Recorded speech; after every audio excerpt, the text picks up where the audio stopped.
Yeah, good. Okay. Right, welcome everybody to the Finance and Audit Committee today on the 12th of February 2025. I'd like to start with, if you could make sure your phones are all on, switched off or on airplane mode, please. Thank you. And we will start with public participation. We don't have anyone here from the public today. Apologies for absence are Councillor L, Councillor Ruston and Councillor Winter. And can I receive declarations of pecuniary and non-pecuniary interest, please? Councillor Tim. Thank you, Chair. Member of Rother District Council. Thank you. Councillor Drayson. Member of Rother District Council. Thank you. Okay. And I'll move on to 4, which are Chair's announcements. There are none. 5 is to approve the minutes. Can I get a vote on minutes? Thank you very much.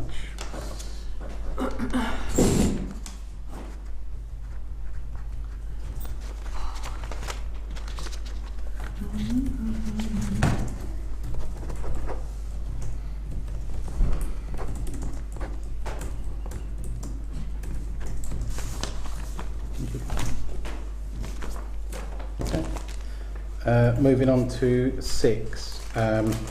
So this is for the RFO to officially take over as RFO, basically. This is the RFO that we've had, and they're just taking over the town clerk, being the RFO, basically. What's her name again? Michelle. Yeah. And that's just under accordance with the Section 151 of the Local Government Act.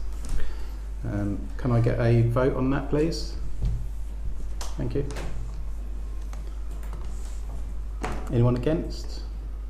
Anyone abstaining? Okay. And then moving on to 6B, which are to review the standing orders. Would anyone like to comment on?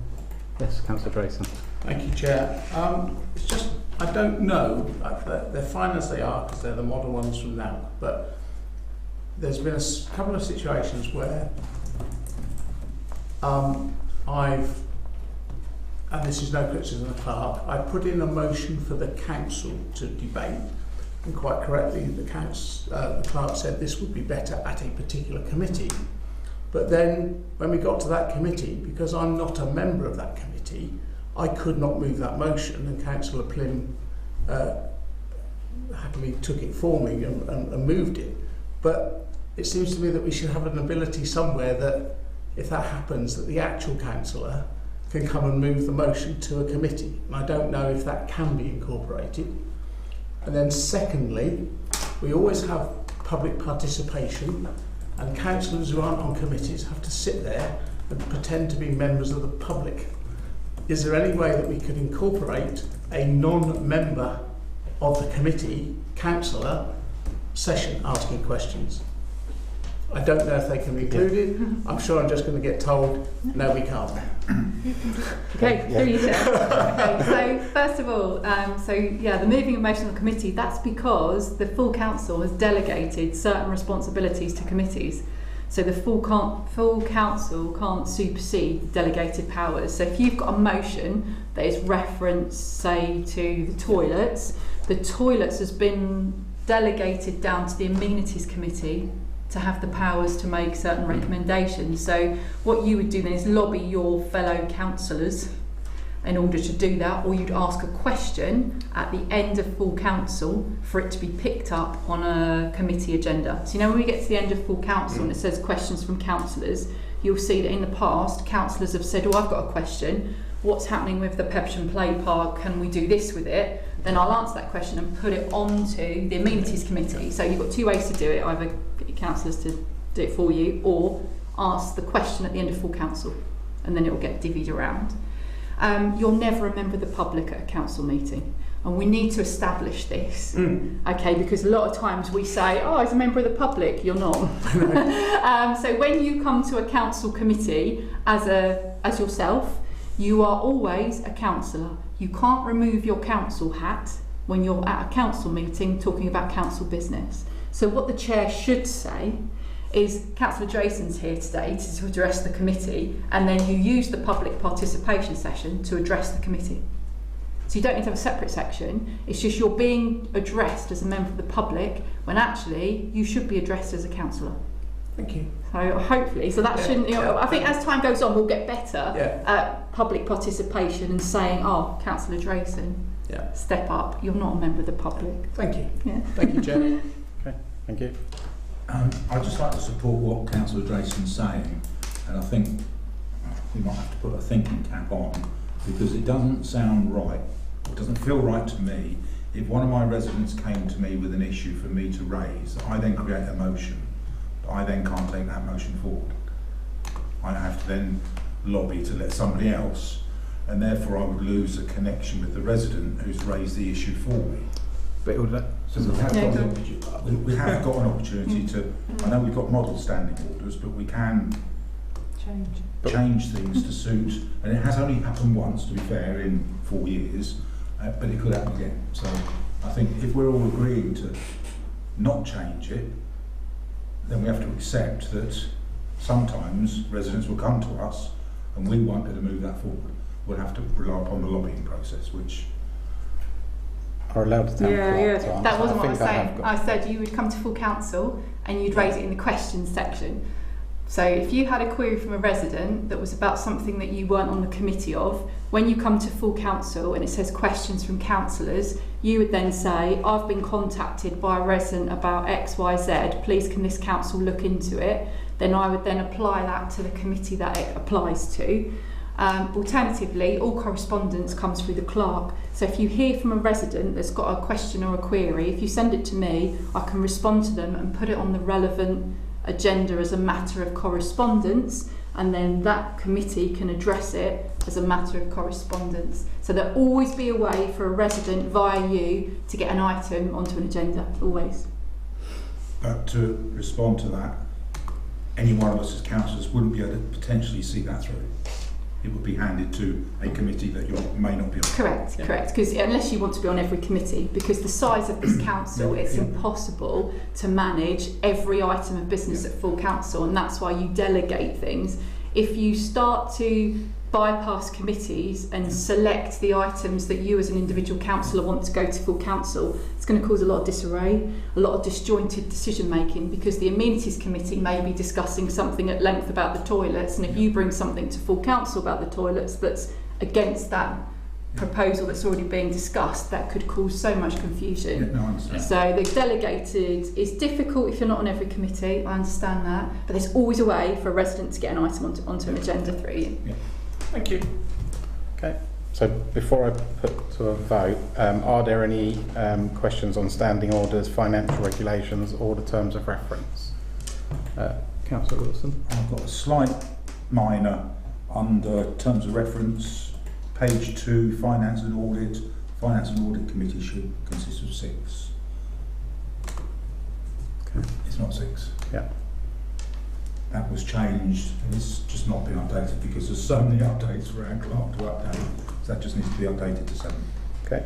That was because of the numbers and the previous motion that had been passed. Yeah, so we can get that updated from there, it's not a problem. Any other questions on that? Could I get a vote for that then? Yeah, thank you. Carried. Thank you very much. And then I will move on to 6C. That's deferred at the moment. We're still waiting for the renewal for that. And then going to D. Could I just ask, Chair, why we specifically have to come to Finance to renew the insurance annually, but I don't see anything about renewing other, like utility bills on a monthly, like water, gas, electric. And I wonder really why we have to do the insurance. Is there a legal reason why we have to? I think that we have done electric and gas. They're probably just longer than a year. So depending on the length of the term of what you've signed up for. So the power, I think you signed up for 3 years last time. So when the 3 years were up, we brought it back and you reviewed it. With the insurance, each year it's been agreed just to proceed with 1 year's insurance. You can do a longer term plan where it's slightly cheaper if you do a 3-year longer term plan. We've been up in the air a bit because we're still going through the regalia valuations and stuff with our current insurance company. So we haven't changed insurance company because we've got some ongoing jobs with them. Once the regalia valuations are all done, then we've closed all of our work with Zurich, I think, who's our insurer now, and then we'll be able to look at maybe a plan somewhere else. But we're just waiting for them to give us the new annual figure. Okay, thank you. Okay, thank you. And then moving on to, so I'll do 6, D, E and F all together. Are there any questions on these? Yeah, just looking at the income and expenditure, which is Appendix F. Yeah. I'm just curious as to, and maybe another committee knows this, what's going on with the CCTV, because we haven't spent anywhere near what we thought, and I just wonder where we are. I think we'll wait. I'll let the I'll let the clerk. Well, it changed last week, so I had a meeting with the police inspector and Carol from the community safety unit, and it turns out that whilst we were supposed to pay for all of the upgrades to the CCTV cameras, Robert decided to pay for them. So we no longer need to pay for the upgrades. So all the public-facing cameras that we agreed to upgrade to digital before we took them over have already been upgraded to digital and paid for by Rotherham District Council.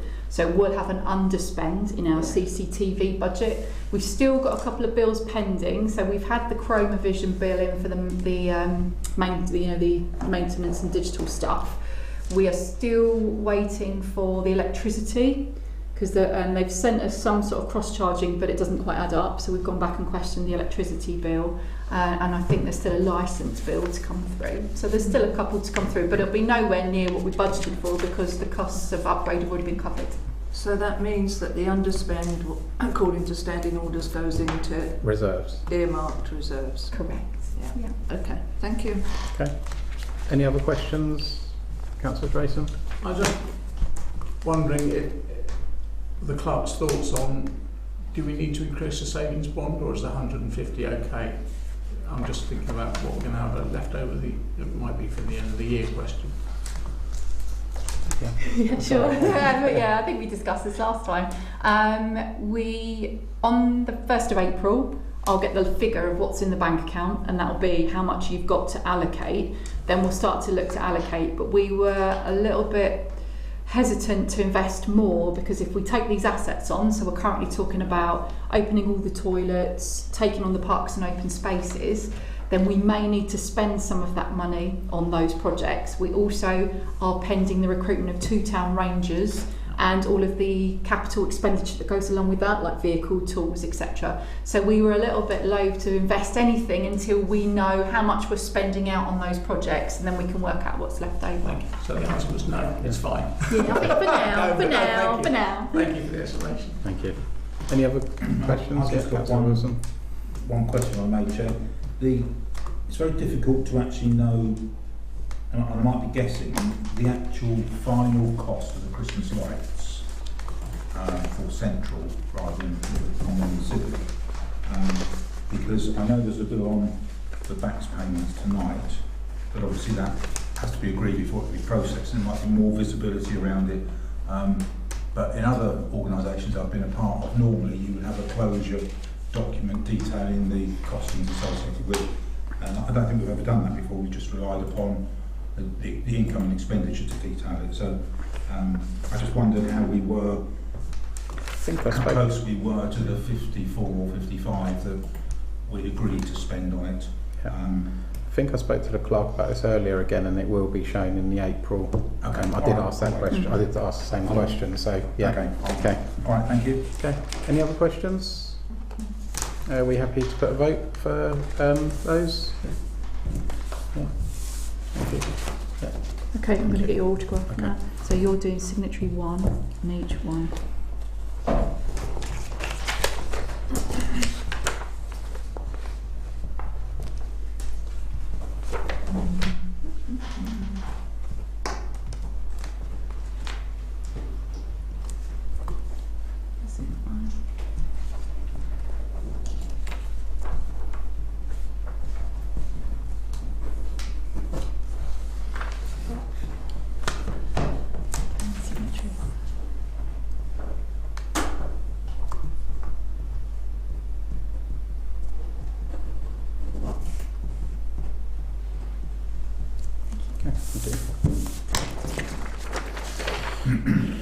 Right, I'd like to move on to 6G.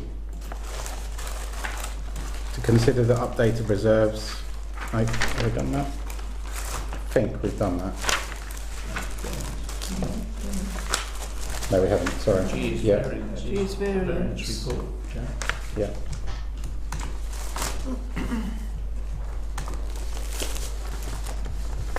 What did we get? 6F Appendix G. We did F, G and Yes. that all together, didn't we? Yeah, No, yeah. I thought we did F, we didn't do G. Okay. No, we haven't done G. So Okay. yeah. So yeah, to consider updated reserves position of the. That is. So I had it. Oh, okay. Yeah, I've got it. Take any questions?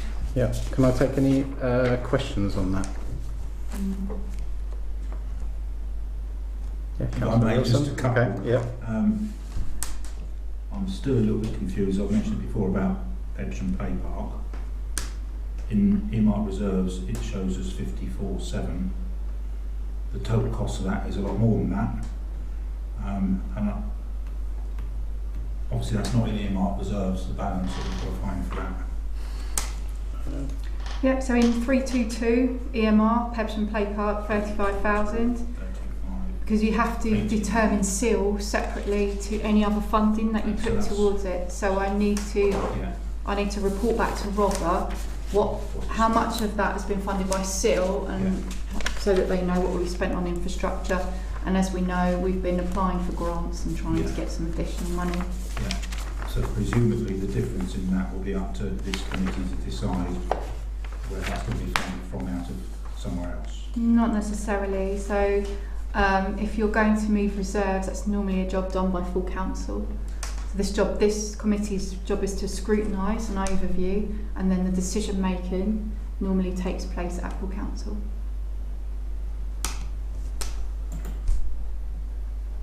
So my scrutiny then is where we're going to find is that committee going to find the other? Yeah, and that's what we're doing, is Alright, okay. applying for grants and looking for other money, speaking to other organisations.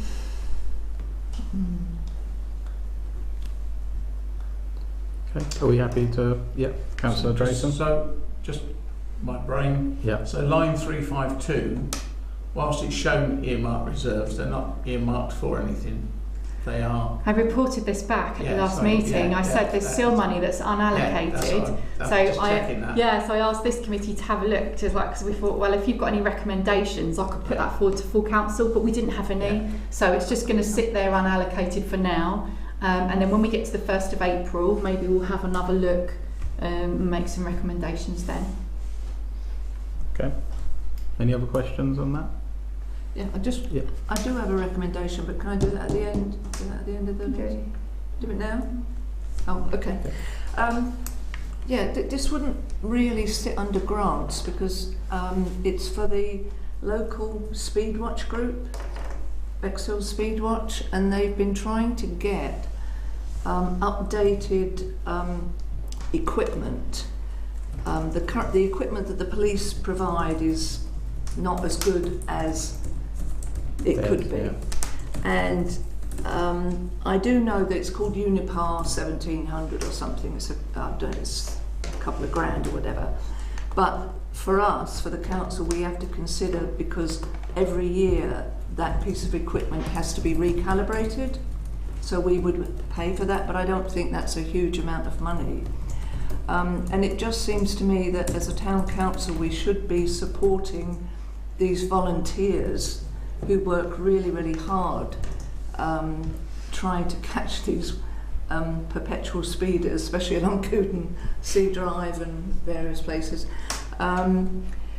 Because I'm actually sort of part of them, but we did try, we've tried other places, but they don't seem to have budgets, and Rother doesn't really have a budget for this, and I just thought it really probably sits with us to support these volunteers, but because they don't have a bank account, because they don't have procedures and we can't put a grant because they wouldn't fulfil the criteria. But I just feel that we should be considering looking at this as something that we could provide to this group. So I don't know what everybody thinks. Wow. So what normally happens, yeah, you're right, we should be supporting those sorts of groups. What normally happens with parish councils is that they would purchase the equipment and then they would hire it out for free to different groups to use what it. I thought. Yeah, so if you ask them to write to me with a little shopping list, potentially, of what they would need to operate, then I can put that on one of the relevant committees. And we could take that out of one of those existing budgets probably. Purchase the equipment, and we have like a hiring form, so when people borrow traffic cones and things from us, we get them to sign out, they take it away and then they sign it back in. So we could do that if that's what I thought we would have to do. We would own it. We would calibrate it because it has to be like legally every year. So I'll get the guy to write in. Thank you very much. Thank you, Councillor. Thank you. Any other questions on that at all? No. Could I have a vote on that then, please? It's voted. Thank you. And then we'll move to H. H, which is all the direct debits. Any questions on the direct debits? I think they're pretty standard to what we usually have. And I'll put J in that as well to approve the staff costs as well, if that's okay. So any questions? No? Can I get a vote on that then? Thank you, that's carried. I'll move on to 7, which is to consider grants. There is a grant application from Sidley Cricket Club. Has everyone? Bexhill Cricket Club. Sorry. From Bexhill Cricket Club. They've sent in their grant and what they'd like. Any questions on that at all? I was just looking at their. Sorry, Chair. Sorry. I don't have any objection to it. I just wonder, with a bank balance of whatever it is they've got, they can't do it themselves. But it's obviously a very worthwhile thing. I think they're putting quite a lot of their own money into it as well. They do. They've asked for £500. I think it's. Councillor Wilson? I would like to completely support this. It isn't just Bexhill Cricket Club, as anyone can go down there and use them. They're external, they use them. I've seen loads of kids playing in there. They do get damaged. They have to be repaired on a regular basis, and this absolutely is the right thing to be doing. The reason why they probably have a lot of money is because they are concerned about the extra costs they're going to have this year for the changes in their grass cutting contract, which they're going to have to take responsibility for. And we have money to do exactly this, so I will be a supporter of this. Yeah, okay. Any other questions on that, or anyone would like to say anything? No? Okay, so can I get a vote for that scope? Yeah, thank you, that's carried. Thank you very much. Before we move on from that one, Chair, can I just ask a question? I didn't know if we should have asked it at the last one. At the last full council, we agreed to put aside £5,000 for accessibility projects. That was on the Wednesday. Strangely, on the Friday, I went to Little Common Methodist Church, who bent my ear about how they want to change their doorstep to put in a ramp to make it. I said, perfect opportunity for you to apply to this council. I don't know how anyone applies for the accessibility grant. Is it just a grant form? And could I ask the clerk if they have? Because I know they've applied to Rother and they've applied to the Bexhill Trust. Okay. So no process has been set yet. So all that's happened is the accessibility working group asked for money to be set aside. There's been no further discussions about how you access it, what that looks like, or anything. So I don't have any news for you on that. Of course, our existing grants policy would probably cover them anyway if Yeah. they're a charity or a community group. Yes, I shouldn't nudge So them. put them in for the, otherwise they're going to have to wait for us to come up with a plan. So yeah, I maybe should just nudge apply them. through the normal process. Thank you. Okay. Any other questions? No? Okay. Sorry, I know we moved on from there. So moving on to 8, we got the end of year hub report, which was very good. Lots of really helpful info in that, just showing who's been into the hub, what days have been busy, what days haven't been so busy. Yeah. Anyone would like to comment on that at all? Councillor Flynn? I'd just like to give a vote of thanks to the member of staff that put this together, Yeah. because it's a huge amount of detail in here, Yeah. and it provides us with virtually every aspect of the operational visits Yeah. to our hub. Yeah. I think it's perfect, absolutely perfect. Okay. Councillor Drayton? Thank you. Taking that on one, I'd like to thank all the staff Yeah. in our hub. And also, my mind's just gone blank at the moment. Oh yes, you could argue that there's not enough people to justify going in there. But then you could argue that with toilets, and we don't measure the number of people going in the toilets. It's a service, and I think we should maintain it, Yeah. no matter how many visitors we get. If it stupidly ends up with nobody for months on end, then we can review it. But as long as it's a public service and an office there, we need it to be maintained. Yeah. Thank Yeah. you. Yeah, I agree. I think, as you said, if it was really, really low numbers, then I think we could start considering days. But I think at the moment, it works really well being open every day. Well, Monday to Friday. But yeah, no, thank you. Any other comments on the reports? I'll do both reports together. I did say A, but that's both reports in there. So I'll move on to 9. Any recommendations from committees? There are none. Any motions from councillors? Again, there are none. Correspondence and matters for information? Again, there is none. And then 12. So to note questions from last meeting from councillors, there were none. And I'd like to move on to questions from councillors on this meeting, if we have any. No? Okay, thank you. Oh, sorry, One question. Councillor Flynn. Bit of crossover between the two conversations that have gone on, i.e. the SIL money and accessibility projects. Can SIL money be used for accessibility projects if they're infrastructure for the community? Okay, I'll ask the clerk. I'll look into the SIL conditions and I'll reply back. Okay, right, thank you. Any other questions?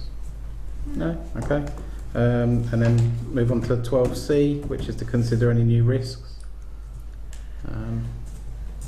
No? Okay, thank you. And then 13 is the overview of the annual internal control. I won't go through every single one. And then the date of the next meeting is the 12th of March 2025. I'll close this meeting. Thank you. Thank you, Chair. Thank you.